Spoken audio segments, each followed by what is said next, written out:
the Autism Intervention Training video series. In this video, we will define and give some examples of different types of prompts. We will define prompt hierarchies and explain how to use them. We will also discuss the importance of systematically removing prompts. Let's begin by defining what a prompt is. Prompts are stimuli presented to ensure the occurrence of a response. In other words, prompts are cues that an instructor can use to make sure a child succeeds at a task. For example, when teaching a child to do a puzzle or put together Mr. Potato Head, the therapist can tap the correct space with a finger. This prompts the child to place the piece in the correct place. When teaching a child to brush his teeth, the therapist might physically guide the child's hands through the motions. This ensures that the child performs the correct actions. Brush teeth.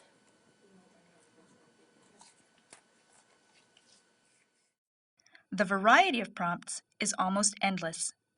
We will discuss the ones used most frequently. Let's begin with physical prompts. With physical prompts, the therapist physically moves the child to make the correct response. One common physical prompt is a hand-over-hand prompt. With hand-over-hand prompting, a therapist holds the child's hand and guides the child towards the correct response. For example, the therapist could guide the child's hand to show him how to put a lace through the correct hole or how to print a letter. Let's watch an example of a therapist using physical prompts.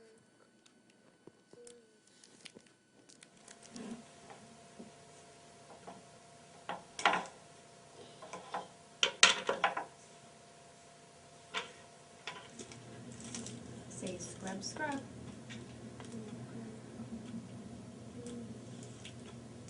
Another way to prompt a child is to model the correct response. With modeling, the therapist acts out the response. This ensures that the child observes the response being done correctly. For example, when teaching a child to play feed a doll, you could model feeding a bottle to the doll before asking the child to feed a bottle to the doll.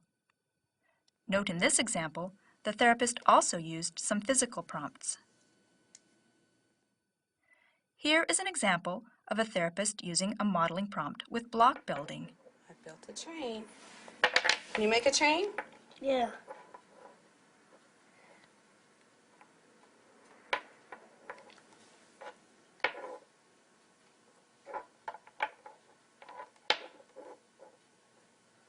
I put something in my train. And I got in. Wow, look at that train. Good job. Gestures are another type of prompt. Gestures include pointing towards, looking at, or otherwise gesturing to indicate a correct response. For example, when asking a child to touch the yellow card, you could tap the correct card. Touch yellow. Oh, wow, good. Visual prompts use visual information to give the child a clue about the correct response. For example, you might hold up a picture of a question mark to prompt the child to ask you a question. There's bubbles in the room.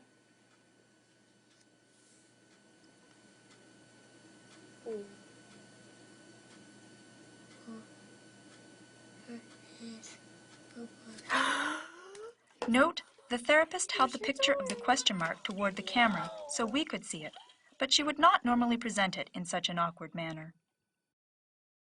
Positional prompts involve positioning the teaching material in a way that increases the chances that the child will respond correctly.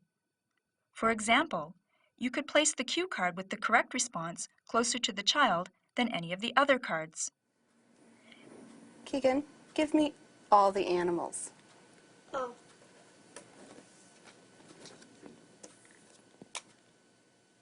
In this example, the therapist placed all the animals close to the child and all the other pictures on her side of the table. Last, verbal prompts refer to any vocal cues you may give to the child.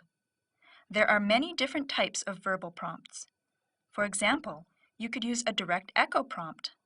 While playing, you might say the words you want the child to say. Or when using questions, you might ask the child a question and then immediately say the correct answer. The child echoes you to get the correct answer. Here are some examples. Chip. Eat. Eat. Chip. Chip. Good. Nice work. There you go. Table first, then we can play. That's nice. Good boy. What's your name? Tim. Oh, what's your name? Carter. Cutter. Good boy. What's your name? Cutter. You got it. Nice work. What does a horse say? Neigh. That's it.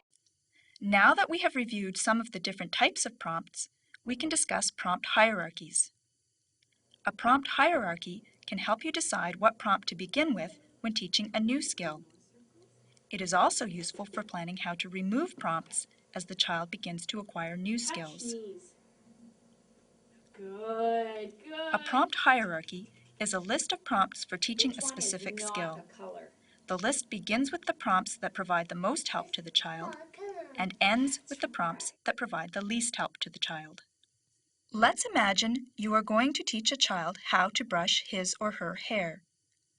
First, you decide on an appropriate SD or instruction.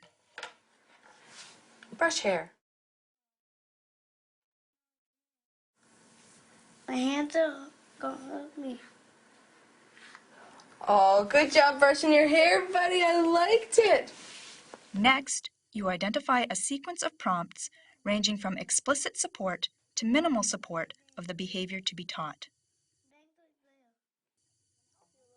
The top of the hierarchy might be a physical hand-over-hand prompt where you guide the child's hand as he or she brushes his or her hair.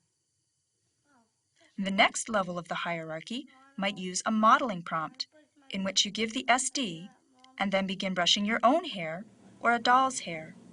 Okay, Sophie, I want you to brush your hair. Next, you might use a positional prompt in which you give the SD, place the hairbrush in an accessible position, and then point at the child's hair.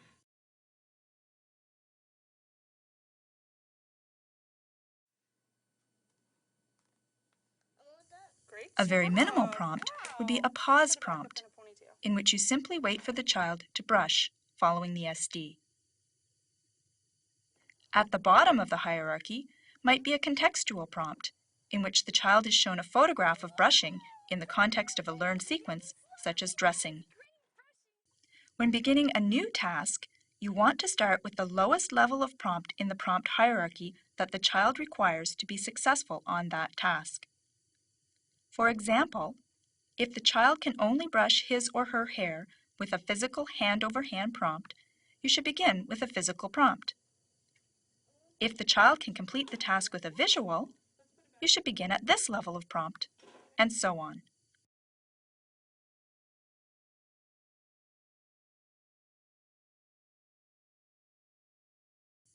As the child acquires skills, you need to remove the prompts by moving down the prompt hierarchy. If not removed quickly, the child can become dependent on the prompt. Using the prompt hierarchy as a guide for removing prompts helps teach children to be able to succeed independently. The technical term for this process of moving down the prompt hierarchy and removing prompts is prompt fading. Let's watch a therapist demonstrate Touch prompt cheeks. fading. Wow! You want this? Yeah. No. Okay. I'm coming. Touch cheeks. Whoa! Whoa! Whoa! Whoa! Touch cheeks. Love it. Meow. Want to play? Okay. Touch ears. Whoa! It's all yours! Notice in the last trial, the therapist held her hands at the ready, but no longer used the hand-over-hand prompt. There are two ways to fade prompts using the prompt hierarchy. The first way is to fade the intensity of the prompt within a level of the prompt hierarchy. The second way is to test or probe the child's competence at the next lower level of the prompt hierarchy. With both methods, the goal is to fade prompts as quickly as possible while ensuring maximum success. It would be great if children could be prompted with such accuracy and precision that they never gave an incorrect response. Of course, this goal is unattainable. However, we can try to minimize errors by fading prompts only when we think the child can succeed with a lower intensity or lower level prompt. To fade the intensity of a prompt within a level of the prompt hierarchy, we make it less and less noticeable. For example, when using hand-over-hand prompts, you can start to apply less pressure, gradually allowing the child to move his or her hand independently. You can fade a point prompt in a similar manner by gradually gesturing in smaller and less noticeable ways. Or you could fade a verbal prompt by giving less and less verbal instructions, or by only saying the first syllable of a correct response rather than the whole word. Once you have faded the intensity of a prompt and you believe that the child can succeed at the next level in the prompt hierarchy, you can probe the child's readiness. You do this by moving down one prompt level in your hierarchy and determining if the child is successful. If the child succeeds, you can stay at that lower level prompt and begin fading towards the next lower level in your hierarchy. If the child does not succeed, you go back up to the previous level of prompt where the child was successful and work towards fading the intensity again. First, we will watch an example of a therapist successfully probing a lower level prompt. Then, we will watch an example of a therapist probing a lower level prompt where the child fails and the therapist moves back up to the higher level of prompt. Look, I made steps. I made steps. Can you make steps too? Yeah. Oh, wow, look, you made steps. Give me a high five. More steps.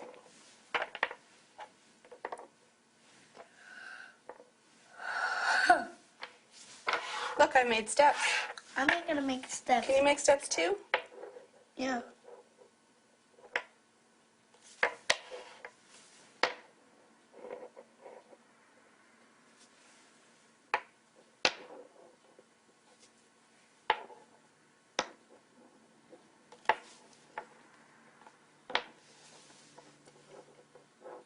Made steps. Oh, that's very good, Keegan. Here's your trains. There you go. Oh. Look, I built steps. Can you build me some steps? Yeah. On the ball. Oh, that's a good job. Here's your truck. Let's got my truck. I got my truck today. Has a nice to say you. Mm-hmm. Look, Keegan, I built steps. What yours do I use? Can you make me some steps? Yeah. That's perfect. Good job. Here you go. And let's build. He's gonna go home. Truck's going home. We have now defined what a prompt is and given examples of some of the more commonly used types of prompts. We discussed prompt hierarchies and demonstrated how they can be used to begin teaching a new task, as well as how they can be used for fading prompts. As we reach the end of this video, we must emphasize that fading prompts is one of the most important things you need to remember. It would be pointless to teach children to do things that they could only ever do if they were prompted. Therefore, from the very moment you begin using prompts, you should be thinking about how best to remove them.